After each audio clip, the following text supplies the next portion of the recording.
अभी आपने 2 चैप्टर्स बता रहे पढ़ चुके हैं, तो अभी हम लोग एक क्वेश्चन पूछते हैं और फिर अपना ये लेसन स्टार्ट करेंगे, ठीक है। अच्छा ये बताइए, ये आपका टेबल है, ये दीवार है, ये सब किन चीज़ों से मिलकर बनी हुई है? पदार्थ से। किस पदार्थ से बनी है? लकड़ी से। ये दीवार किससे बनी बेटा? ईंट से बनी। मतलब हर चीज़ कुछ ना कुछ चीज़ों से बनी हुई है। और पदार्थ आपको पता है कि जो कुछ स्थान घेरता है, जिसका कुछ द्रव्यमान होता है, वो सब पदार्थ है। और हम लोग भी मैटर हैं। हम लोग भी क्या है? हम लोग भी कोई ना कोई पदार्थ से मिलके बने हुए हैं। तो इस तरह से पृथ्वी पे जितनी चीज़ें आपको दिख रही है, कोई ना कोई पदार्थ है और किन्हीं चीज़ों से मिलके बना हुआ है। मिलके बना है या अकेले? जैसे मान लीजिए ये आपका क्या है, ये खिड़की का क्या है?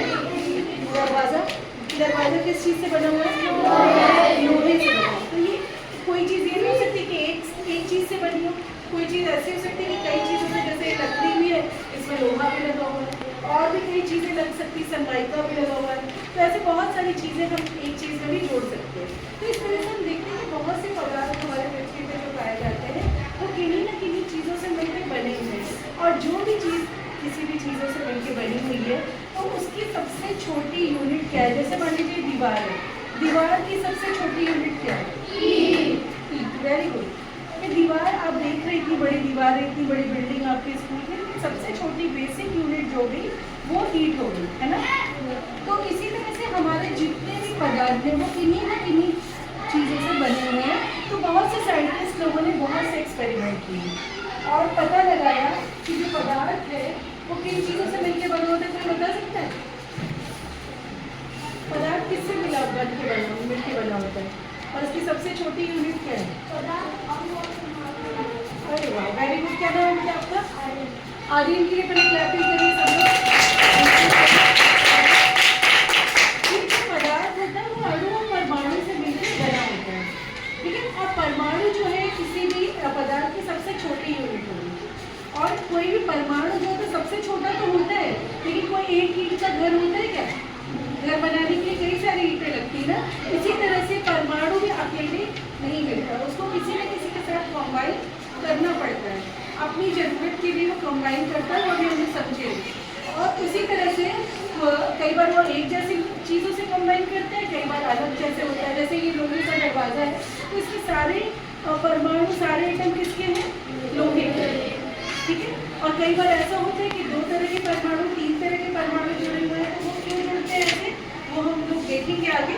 तो जो एक जैसे परमाणु होते हैं वो होमोजीनियस हो गए, और जो अलग अलग हो गए, जैसे मान लीजिए H है, H मतलब हाइड्रोजन, और उसके साथ क्लोरीन मिल गया, तो 2 अलग अलग हो गए कि नहीं हो गए?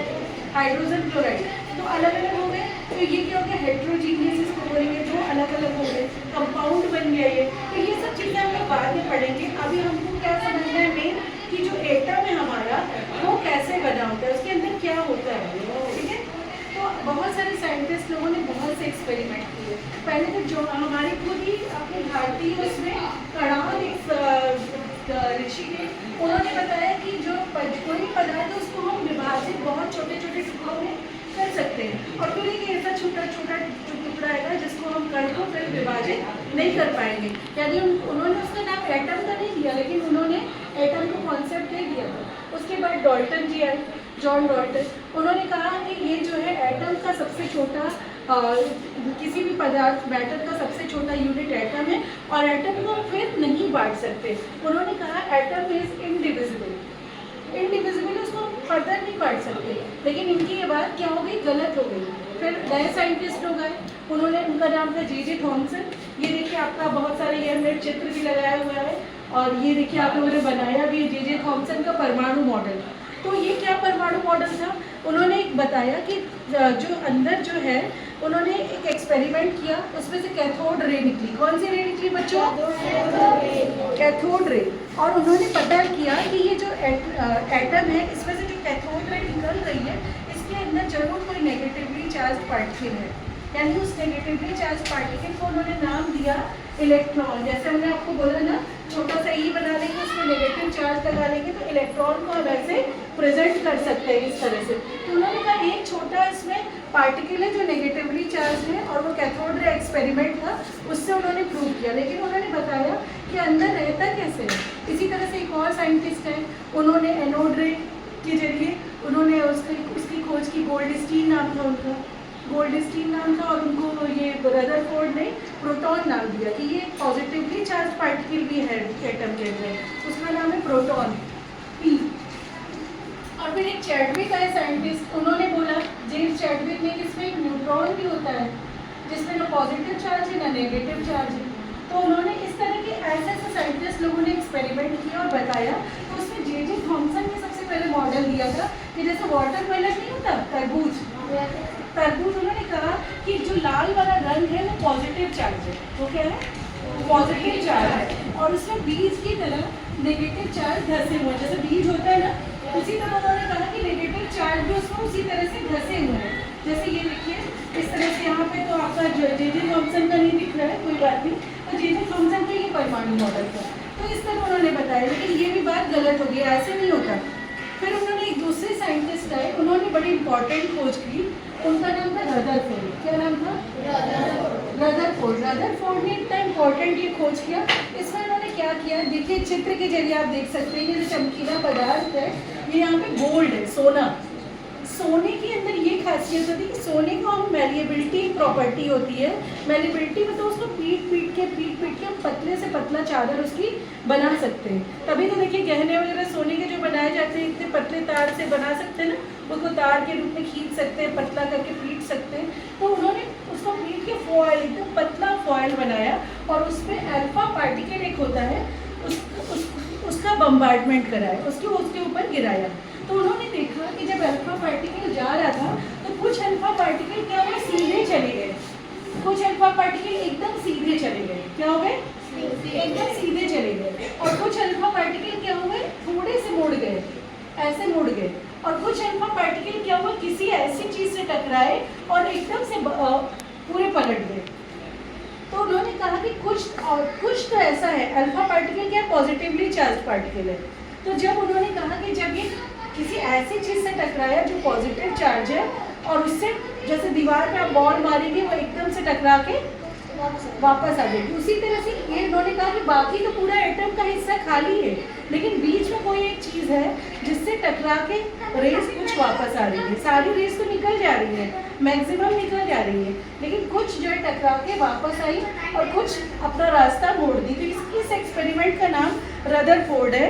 एक्सपेरिमेंट देखिए ये आपके बुक में भी बना हुआ है, जे थॉमसन का मॉडल रदरफोर्ड का, तो ये आप और अच्छे से पढ़ेंगे, अपनी बुक में भी आपके दिया हुआ है। उसके बाद फिर एक नील बोर आए, नील बोर से एक साइंटिस्ट थे, उन्होंने भी एक मॉडल दिया कि नहीं ये सब बात गलत है, कि ऐसे एक जो हमारा एटम है उसके अंदर न्यूक्लियस होता है। क्या होता है, न्यूक्लियस, और न्यूक्लियस में होता है दो पार्टिकल, एक होता है प्रोटॉन, क्या होता है, और एक होता है न्यूट्रॉन।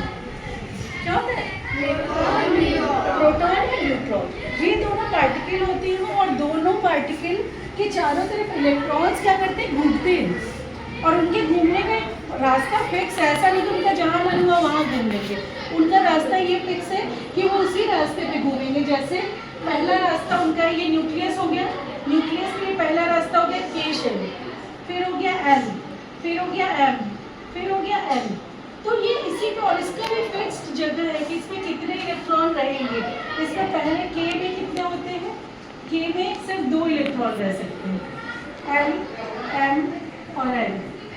एल में कितने हो सकते हैं, 8, फिर 18, फिर 32। इस तरह से इसमें इलेक्ट्रॉन्स रह सकते हैं। ये इन्होंने नील बोर ने बड़ा एक इम्पॉर्टेंट एक्सपेरिमेंट बताया। तो ये इस तरह से आपको पता चल चुका होगा बच्चों कि हमारे एटम में कौन कौन से पार्टिकल्स पाए जाते हैं। बताइए आप लोग पहले,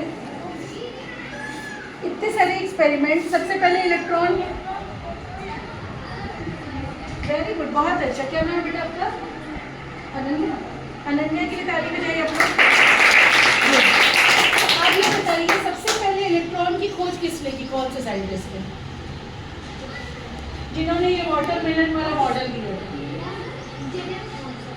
J Thomson, very good. J Thomson ने इलेक्ट्रॉन की खोज की और प्रोटॉन की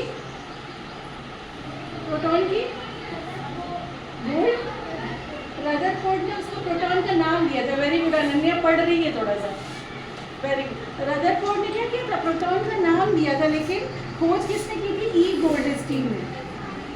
ये सब नाम है, आप लोग लिख लीजिएगा। और उसके बाद से डाउन फिर एक और पार्टिकल आया, न्यूट्रॉन। न्यूट्रॉन की खोज किसने की थी, जे चैडविक। जे मतलब जेम्स और चैडविक, ठीक है। तो इस तरह से तीनों पार्टिकल खोजेंगे। अब हमको बताइए कि नेगेटिवली चार्ज पार्टिकल कौन सा है इसमें, किस पे नेगेटिव चार्ज होता है, इलेक्ट्रॉन, प्रोटॉन, न्यूट्रॉन में किसमें होता है, इलेक्ट्रॉन पे नेगेटिव चार्ज होता है, वेरी गुड। और किसमें पॉजिटिव चार्ज होता है, तुम बताओ बेटा, तो बताओ नहीं होता, तुम बताओ, नहीं आता तुमको। पॉजिटिव चार्ज किस पे होता है, प्रोटॉन। अभी हमने बताया ना, पॉजिटिव किस पे होता है, किसने खोजा कि इलेक्ट्रॉन तो होता ही नेगेटिव, पॉजिटिव भी कोई एक चीज़ होती है जो न्यूक्लियस से पाई जाती है। प्रोटॉन पॉजिटिवली चार्ज होता है, वेरी गुड। आर्यन नाम है, वेरी गुड आर्यन। और आप लोगों को देखिए यहाँ पर अपने बोर्ड पे भी बताया है। और ये जो आपका जो ये है, जो इलेक्ट्रॉन और प्रोटॉन में दोनों में क्या चीज़ है, इलेक्ट्रॉन 1.6 इंटू 10⁻⁻⁻⁹ कूलम। ये क्या है, इस पर नेगेटिव चार्ज होता है। इस पर कौन सा है, एक जो चार्ज का भी गुण है, वो पॉजिटिव है कि नेगेटिव है कि न्यूट्रल है, ठीक है। तो ये इसमें कैसा चार्ज है, ये नेगेटिव, कैसा चार्ज है, और ये किसका चार्ज है, इलेक्ट्रॉन का। कितना हो गया, 1.6, बोलिए 1.6 इंटू 10⁻⁻⁹ 10⁻⁻⁹। आप लोग पढ़ते हैं ना, बीज गणित पढ़ते हैं ना, प्लस माइनस समझते हैं ना, तो -19 सोचिए कितना छोटा। और वो इसी तरह से इसमें पॉजिटिव चार्ज कितना हो गया, 1.6 इंटू 10⁻⁻⁹ कूलम। चार्ज की यूनिट क्या है, कूलम, सी लिखते हैं। ये प्रोटॉन का चार्ज हो गया, किसका चार्ज हो गया, प्रोटॉन का, पॉजिटिव, ठीक है। तो ये आपको समझ में आया, प्रोटॉन और न्यूट्रॉन। इसी तरह से न्यूट्रॉन जो होता है, न्यूट्रॉन पे कोई चार्ज नहीं होता। न्यूट्रॉन पे क्या होता है, कोई चार्ज नहीं, कोई चार्ज नहीं होता। कितना चार्ज होता है, 0 न्यूट्रल होता है ये, ठीक है। और इसके देखो, इसमें इतना प्लस चार्ज हो गया, इसमें इतना माइनस चार्ज हो गया, इसमें कोई चार्ज नहीं होता। लेकिन प्रोटॉन और वजन की बात हम करें, जो वजन की बात हम कर रहे हैं, जैसे इससे जो टकराया, इसमें असली वजन किसका होता है, न्यूक्लियस में। न्यूक्लियस में बताइए कौन से दो सब एटॉमिक पार्टिकल पाए जाते हैं, न्यूक्लियस के अंदर क्या है। अभी जो हम लोग ने इतने सारे मॉडल पढ़े, तो आपको क्या समझ में आया कि जो एटम होता है कैसा होता है। पहले आपको एटम का शेप बता दीजिए, ताकि ये हो कि इस क्लास में ये तो समझ में आ गया। एक एटम होता है जिसके बीच में क्या पाया जाता है, न्यूक्लियस। क्या पाया जाता है, न्यूक्लियस। जितना बड़ा एटम होता है उसकी तुलना में न्यूक्लियस बहुत छोटा सा होता है, लेकिन भारी होता है। क्यों भारी होता है, क्योंकि सारा वजन उसी में होता है। उसी में न्यूट्रॉन और प्रोटॉन होते हैं। कौन होते हैं, प्रोटॉन। और उनके चारों तरफ चक्कर कौन लगाता है, वेरी गुड। इसीलिए देखिए ये आपका बना भी हो, ये भी आपका जैसे बोर का मॉडल हम लोग, जैसे उन्होंने बोला कि ऐसे फिक्स्ड ऑर्बिट में चक्कर लगाते हैं इलेक्ट्रॉन, ऐसा नहीं कि जिसका जहाँ मैंने वहाँ चक्कर लगाया। जैसे देखिए सोडियम जो हम लोग नमक खाते हैं, उसका फॉर्मूला है सोडियम क्लोराइड, NaCl।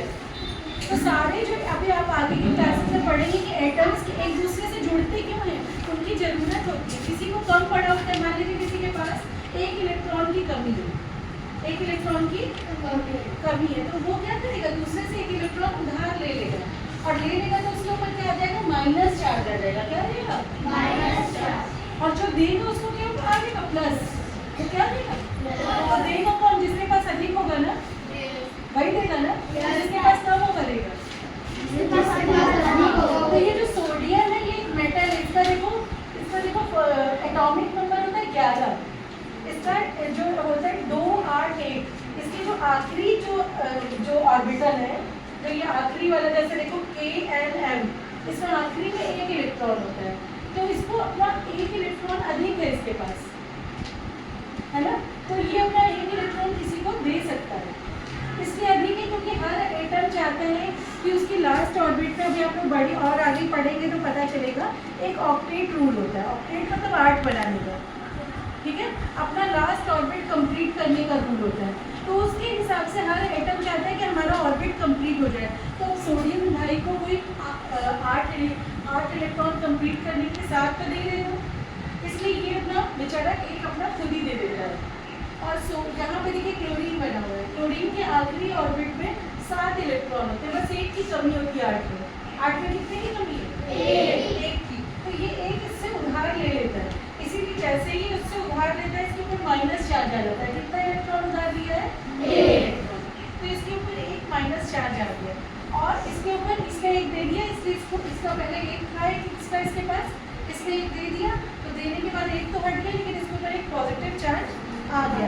इस तरह से जो हम लोग नमक खाते हैं वो NaCl बन जाता है। दोनों को मिला के क्या बन जाता है? NaCl, sodium chloride.